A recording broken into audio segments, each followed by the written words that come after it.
એકવાર સ્વામિનારાયણ ભગવાન ગઢડામાં બિરાજમાન હતા. સામે ઘણા બધા સંતો અને હરિભક્તોની સભા ભરાઈને બેઠેલી.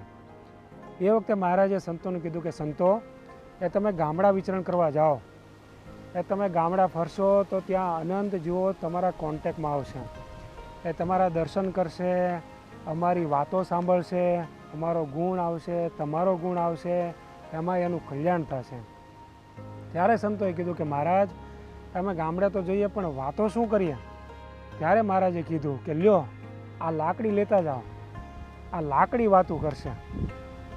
ત્યારે એ લાકડી જે આપેલી, એ લાકડીનું એક ઠેબું લાલ હતું અને બીજું ઠેબું સફેદ હતું. પછી તો સંતો ગામડા ફરવા ગયા.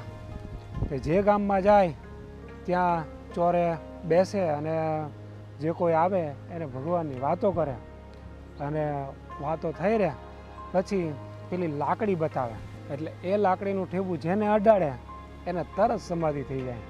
પછી બીજું ઠેબું અડાડે એટલે એ સમાધિમાંથી જાગે, અને જાગીને તરત સંતોના પગમાં પડે અને સંતોને કહે કે તમે તો ભગવાનના સંત છો, માટે અમને વર્તમાન ધરાવો અને ભગવાનના આશ્રિત કરો.